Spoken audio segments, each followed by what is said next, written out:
Hack there, the idea this was the fog of war, that he was out of the room when it happened. Does any of that explain to you how this happened or release Secretary Hegseth from responsibility for what did happen? Look, there's going to have to be an investigation, clearly by Congress, Senate Armed Services Committee and the House Armed Services Committee. This Admiral Bradley, there is zero chance of him not being forthcoming and telling the truth when he testifies to Congress. Remarkable officer, combat leader, class of 91 at Naval Academy. His entire adult life, he's been a Navy SEAL, involved in violent actions around the globe protecting America. A master's degree in physics. This guy is brilliant. He's admired. He's going to tell the truth. The problem is, in the short run, there a violent attack on 2 survivors in the water, yes or no. If he got that order, he should have immediately sent back a written response saying, we won't comply, it's illegal. There may be other confusion involved in this whole matter. But Chris, the largest problem is we have 15,000 sailors and Marines and Army Special Ops in the Caribbean, a giant carrier battle group, an attack submarine, F-35 stealth fighters, B-1, B-52 bombers, all spectacularly incapable of affecting the drug situation. In my view, what we're doing is we're trying to force Maduro out and get U.S. access to the oil, 300 million barrels of reserves. Well, let me just be clear about what you're saying. As the former drug czar, I want to be clear about what you're saying. Is it that what they claim has practically eliminated any drugs coming into the country, that 90% of the problem has been eliminated from your seat of expertise? That is patently not true? Right, it's not true. And by the way, there's also the Southcom commander. When we had a law enforcement capability to deal with this problem, the incredibly effective DEA, U.S. Coast Guard, our maritime law enforcement agency, who were authorized to fire disabling shots at drug runners. The real center of the drug problem, coca production, is in Colombia, not Venezuela. It tripled in the last 10 years since they stopped aerial eradication programs. So again, the thing doesn't make any sense. I conclude that this carrier battle group he's got out there, you know, he's hanging out in the open now. That carrier battle group can't stay more than, I'd say, 6 months logistically supported from Puerto Rico and Trinidad, Tobago, and other places. He's got to do something. So Congress has been absent. Article 1 of the Constitution, they have responsibility for authorizing use of military force, and they haven't done it.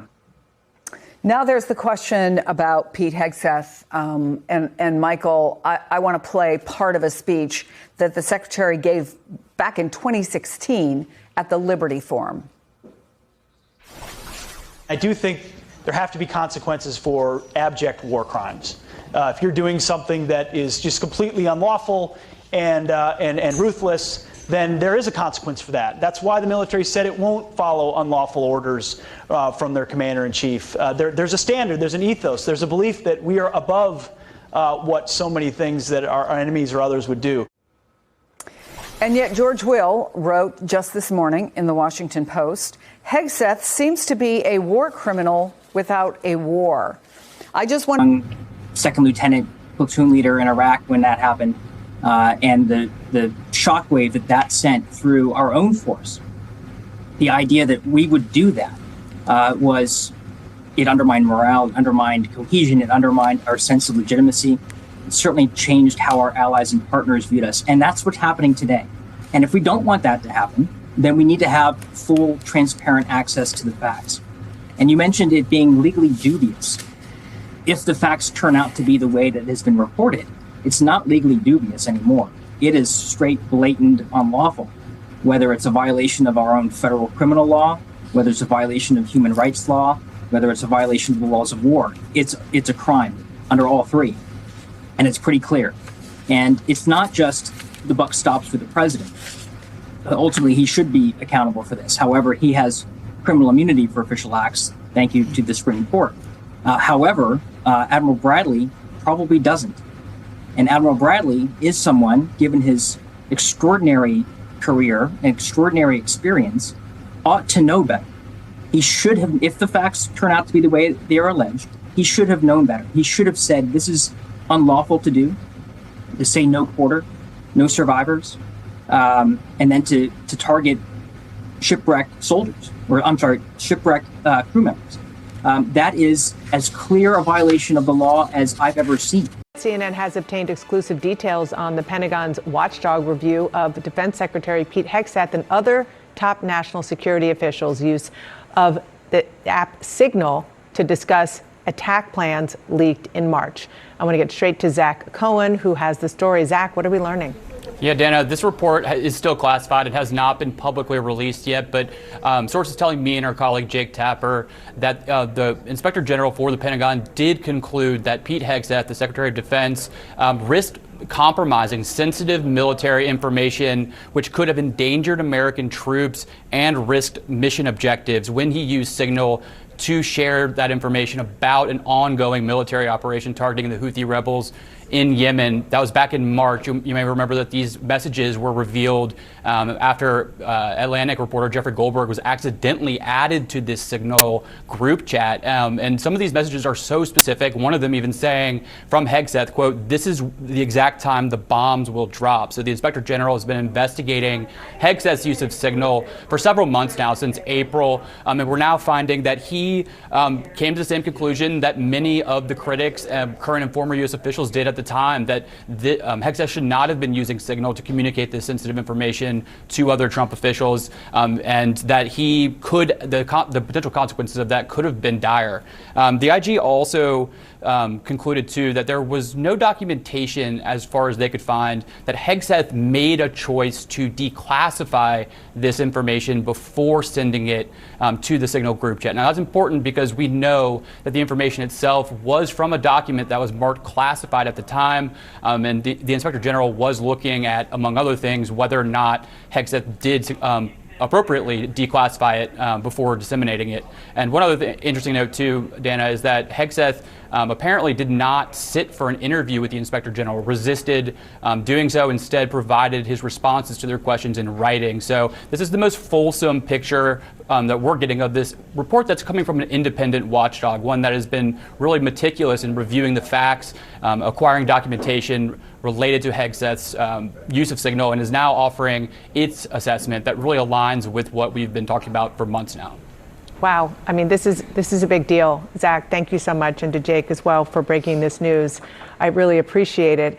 And I just want to underscore that last thing that Zach said, Kristen Holmes, which is that this is not a bipartisan congressional report, which would also be important, but this is a report from an independent watchdog, the Inspector General, that is supposed to be in every major agency. This one is in his agency, an important one, the Pentagon. And this is what they have concluded, that the Defense Secretary risked compromising sensitive military information, which could have endangered American troops and mission objectives when he used Signal in March of this year. Yeah, and that's actually what we'd heard, not just from critics, but from people who are out there on the front lines and their families, that the biggest concern about this was that they were putting their lives in danger by communicating. And the idea that the Secretary of Defense wouldn't understand that communicating in this way could actually harm our troops on the ground. The military generals are speaking out. Both retired people, but also some people internally, saying that Hegseth is, and will continue to do things that are immoral, potentially illegal, but certainly put American lives at risk, in addition to the human rights of other people. Because it's not just American lives that matter, of course, right? But what they're saying is there's the two big things. There's the thing we're all talking about right now, which is how this military strike, right, which maybe shouldn't have even happened because there's no war right now, right? There's no war with Venezuela. And these are not official state, these are not state ships. This is not a war and you're bombing a Venezuelan Navy ship, right? These are fishermen probably. I don't even buy their narrative. But there's that, and generals are furious about that because it violates laws. It makes the entire U.S. Army look criminal. It besmirches effectively the legacy of everyone who has served and the reputation of people currently serving right now. But then also, that story is back. The leaked text story is back. Remember that story around him and the journalist that accidentally got added to the thing, and then they basically found out about a classified military operation that ended up happening, so it was real. And the journalist, to their credit, handled it as professionally as they could, but they were just added to this very secret chat. The problem is that it shouldn't have been happening.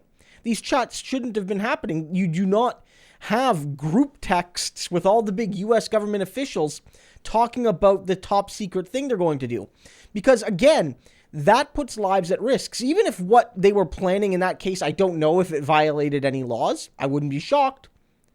But it's not only bad for national security in the sense that if that leaked to the wrong person, then those soldiers that undertook the operation would be put at risk.